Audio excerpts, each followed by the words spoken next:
I did a video earlier and did not have the mic on. 29 minutes worth of video, no volume, no, just me. I'm here right now. Maybe that is good for some people, to be quiet, to move in silence. Okay, I think I was going to say quiet and silence in the same sentence, and so that might be good for many people. I know I've had to do the same thing where, you know, you have to move in silence and just kind of watch what you say and how you say things, and who you I heard telling your business to, right? Who you talking to, who you enlighten on your everyday life and things like that.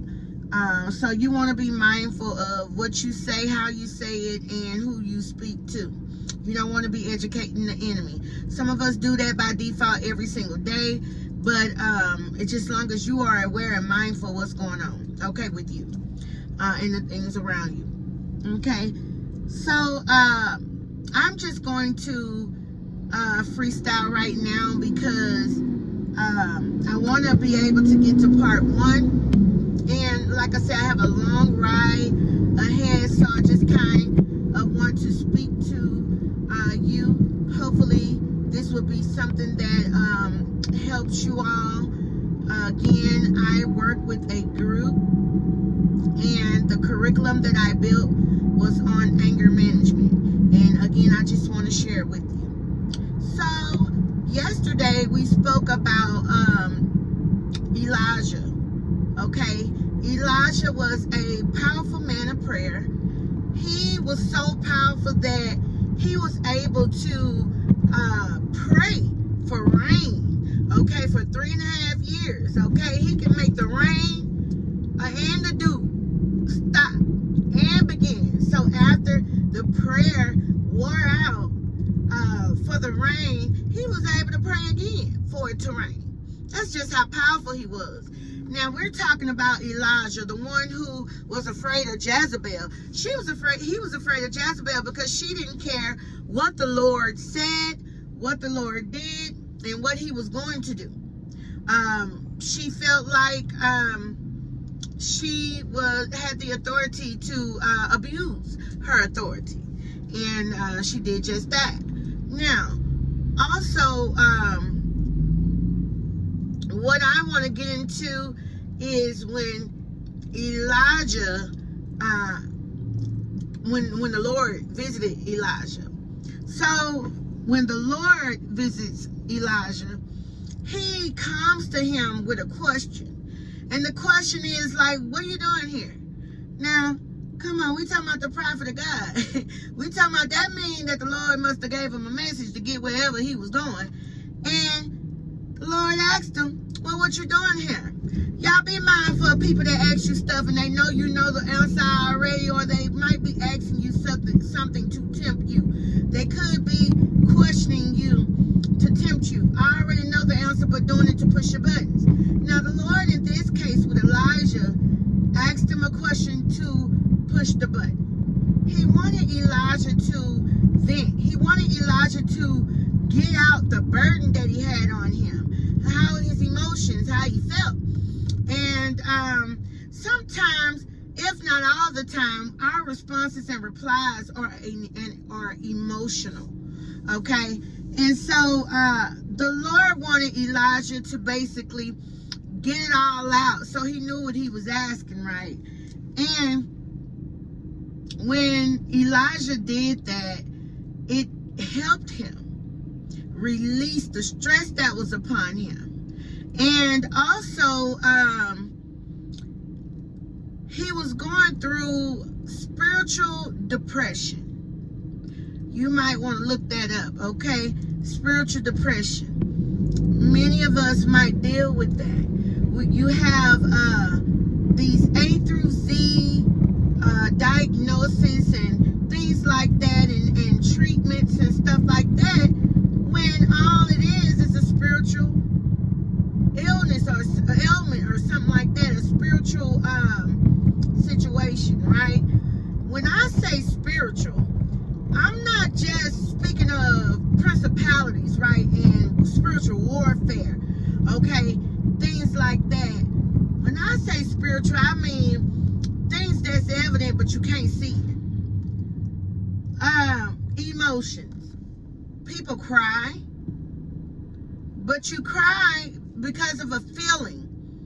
Sometimes people can't see that feeling, and if you became an expert at hiding how you feel and your emotions, then you know the poker face is hiding everything, so you still can't see it, or someone else still can't see it. But emotions are spiritual. When you're happy, sad, angry, all of that. If you are a reader of the word, you will know it's the spirit of fear, it's the spirit of anger, it's the spirit of love, right? Spirit of lust, all of that is the spirit of happiness and joy. Okay, abundance, prosperity. Okay, we know it's the spiritual thing. A lot of those things I just named are what we know as emotions. Okay, we identify those things, anger, happiness, as emotions. They even got little emojis now, that you can put in your text messages and stuff. And those emojis allow people to know what type of emotion that you're in. They can't see you through the phone, but they can kind of understand and feel how you're feeling. Empathy, right? Feeling how sympathy, right? Feeling how you feel, or realizing how you feel through what type of emotion that you might send to them or text them. And so when the Lord asked him, he said, hey, this, that, and the other. And basically he felt like his job wasn't completed. He didn't do a good job. He felt like he was the only prophet left. He thought he didn't have a chance to live. He even asked God to take his life. Now, come on, y'all. We talking about somebody with powerful prayer. Why didn't Elijah just pray, like, to God to help him? That's what I would be thinking. Like, if your prayer is that strong and powerful, you ought to be able to pray to God and then say, hey, I need your help. I need deliverance. I need help to release this thing. But Elijah must have lost all kind of faith in God. Not all faith, but godly. Now, you know you work for the Most High. He probably didn't tell you everything that you was going to have to face. And a lot of y'all, a lot of us, we go through that. And you go through those things where you got an understanding of what's coming, or what you might have to go through on your journey, but not knowing what all it is in between and at the end of that thing, okay? So, Elijah asked God to take his life. The Lord rejects that prayer. Hold on. So, you mean to tell me that he answered all the other ones? I'm talking about the rain, y'all. That's powerful when you can make the weather do something. And then he goes and tell him, he rejects, his prayer as far as taking his life. So to me, that means that he had a little bit more work to do, if not a lot. Okay. Now, when Elijah realizes that the Lord rejected him in his prayer, he then goes to try to find a successor, which is Elijah. Elijah was wealthy. He was able to, I believe it was 12 oxen. You don't quote me on this because I don't have my notes in front of me. But go and research, do your own research and study. This Wednesday, it's a Bible study night. So whenever this message drops, just go study. And so, if you will.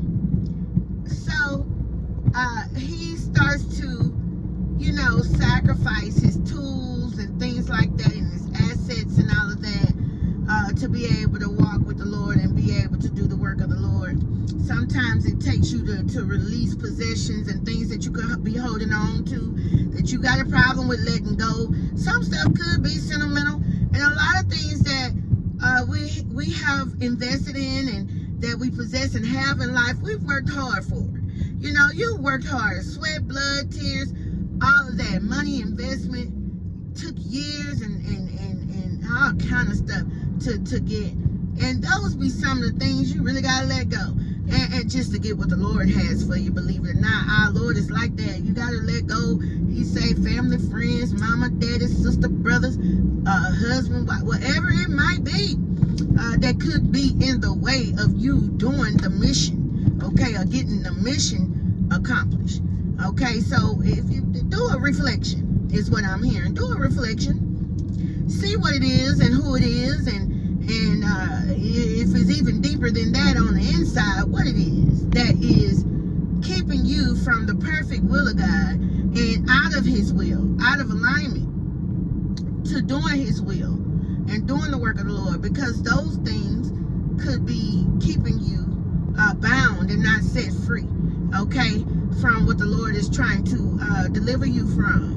Or, you know, I mean, say for instance, I tell my clients this all the time. For instance, you're holding on to mama's favorite bear, or shirt, or jewel, and every time you see it, you get into a sunken place, and it keeps you bound to depression, and it keeps you down from moving forward. Sometimes if you find a way of release, and you'll find a place of relief. If you find a way of release, you'll find a place for relief in your life. And I think that's very important, because you want to be able to know, hey, this might be something in my life is keeping me from moving forward and feeling better, you know, about mom or dad going to glory or something like that, you know. And it might not even have to be that drastic, but for some people it could be, because we never know why people are, why we tend to find other ways to cope in life, and other things and substances and stuff like that that help cope. It can be a place, right? It can be anything, any kind of substance. I mean, when I was doing my, when I was getting my internship and I had to do papers and stuff like that, I realized, even for like in my drug addiction courses that was taken, I realized that, you know, sometimes substance don't have to be just like alcohol, drugs, or some kind of medication to cope with, or something like that. It can be, you know, somebody like to go to a certain place to keep a remembrance of a certain thing, you know, or they keep something, some kind of keepsake, to be able to remember things, or to hold on to a memory of a person or something, or a place or something like that. Sometimes it's important, again, to release, and sometimes those releases, however it is for you or anyone else, sometimes those releases start the healing process, okay? But you got to find out what it is. What is it? Is it a house? Is it a car? Is it a shirt? You know, is it a program? You know, what is it that you have to release? And some things are just traditional, right? You just hold on to programs. You just hold on to mom's favorite necklace. You just hold on to it. Find a way to present it back, okay, to where it's supposed to be, but still be able to deal with the memories and also live your life in full capacity to its fullness, right? All right. So anyway, back to Elisha. Elisha had to leave family, he had to leave friends, he had to do all of that. So as he gets rid of all the tools that he have, okay, and all his oxen, things like that he had to sacrifice, he then, I'm going to say,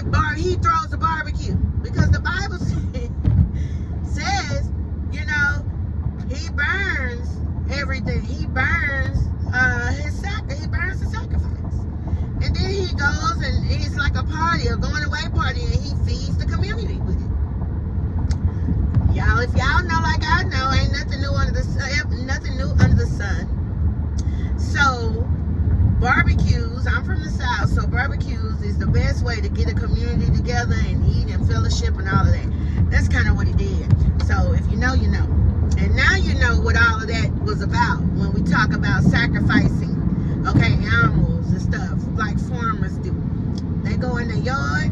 They get their best, finest, fattest stock. They sacrifice it, or they, slaughter it, and they clean it well, and they cook it, and they invite people over, and everybody eats. Okay? So if you didn't know what it looks like then, the same thing it looks like now. Okay? And people think it's all extra, mystic and curricular and all out of the box, but it's really your neighborhood barbecue. Anyway, let's go. And for some it is that drastic, but for this situation, and many back in that time, it's the same thing as what we see today. Except for we don't, it's more convenient now where we don't have to do the slaughtering. It's already done for us. Okay? Fun fact. Now, when Elisha decided to do all of this, it showed how humbled he was. Even though he was wealthy and he had all of that, it showed his humbleness. And also his commitment and dedication to be able to do, the ministry. Because as a successor of Elijah, that means, because he went to him to basically appoint him as a minister, or as the one that will basically give the word and basically do ministry. And that's exactly what he was getting ready to do. And for some people, I'm gonna tell you this too, because everything is coming to me at once, and I'm trying to get it out as it comes to me. Many of you who are called, I heard many are called and few are chosen. Many of you are called, and it's requiring you to do exactly what we just talked about. And you're wondering, like, why have I not been chosen yet? Or if you are chosen or not. And what are you chosen to do? And how do you need to do it? All of that.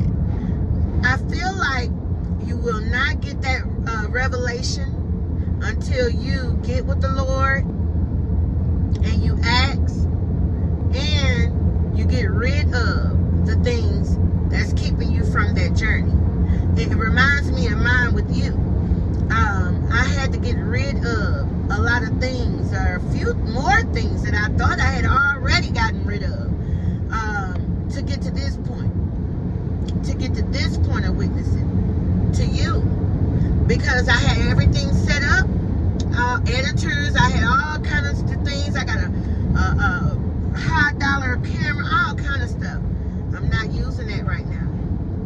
I'm not using none of those things that I had set up for you before. Videos that I've made before to get them ready for this channel. I'm not using those things. I feel like the Lord wants to use us how we are. He wants to use us in our nakedness. So everyone can see the true God, the true you. And that's what we are trying to get to today, the root of who you are. Okay?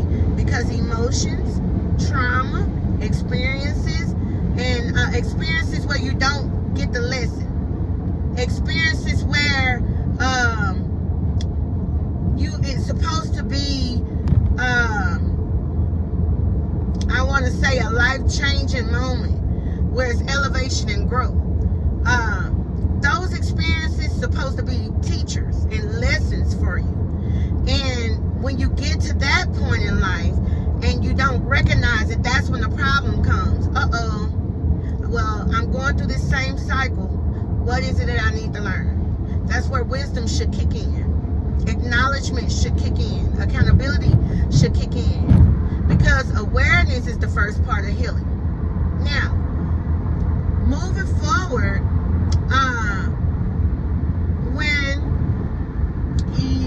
when Elijah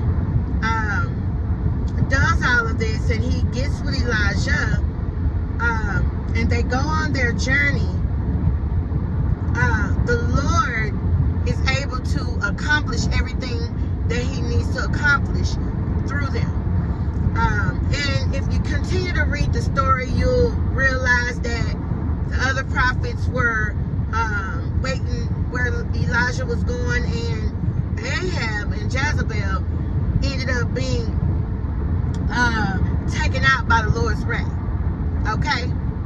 Now, make sure you go and read the story, because like I said, a lot of my notes are not with me, but I just kind of wanted to get it out anyway. The moral to this story here is, sometimes you all, because we're speaking about emotions, you can't see them, you can feel them. You can as you feel them, try to understand them. That means you have to get to know you. You have to get to know you, what draws you to other people and what draws people to you, what draws certain circumstances to you, and vice versa. Okay? Make sure you pay attention to those things moving forward. And I want to, when I upload the video, and it might take maybe by the end of tonight or tomorrow, something like that, I'll upload some scriptures and things like that that can also help you with this particular message. Like I said, it is a Bible study night.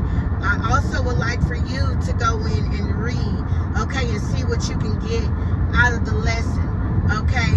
But acknowledge your emotions. Acknowledge people that know who you are, whether you know it or not. Even the good part of you, because if somebody see the bad in you, they see the good in you too. So acknowledge who you're dealing with in your life, so that you'll know what buttons they like to press. Because I guarantee you, if they know the buttons to press for you, those are the same type of spirits that they operate out of. They might also operate out of the spirit of anger and wrath. Manipulation is another thing. You know, people just think they're smart, you know, smarter than you, just to say something to see if they can, you know, get you unhinged that day, okay, or at that time. And a lot of times, if you ignore it, or a lot of times that you'll ask them questions or bring it to their attention what they said, they'll realize, they're woke, they're paying attention to what I'm saying now. I can't get over on them like that no more. Okay? It's a way to defeat the enemy, your enemies. It's a way to defeat them. Okay? You don't have to meet everybody where they at all the time, because where they at could be lower than where you are. And you don't have to stoop low or get low to get on someone else's level that's trying to be on yours. One thing I do want to leave you with is be better than you. Be better than you. Okay? Because we see a lot where other people want to be better than you. But in this situation, you be better than you. Okay? You be better than you. Okay? Say it again and get it right. Alright, so I am going to continue my travel.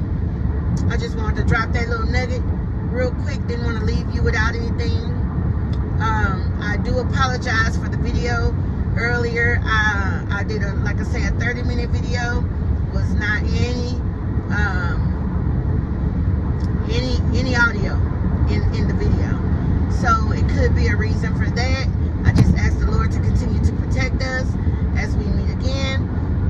Put an unpenetratable hedge of protection around your people, Lord. Okay, cover them, love on them, protect them, talk to them. Whatever it is, Father, just be there in the midst, as we know you can be, because we come to you humble as we know how. All right, in the mighty name of Jesus, I will talk to you all later.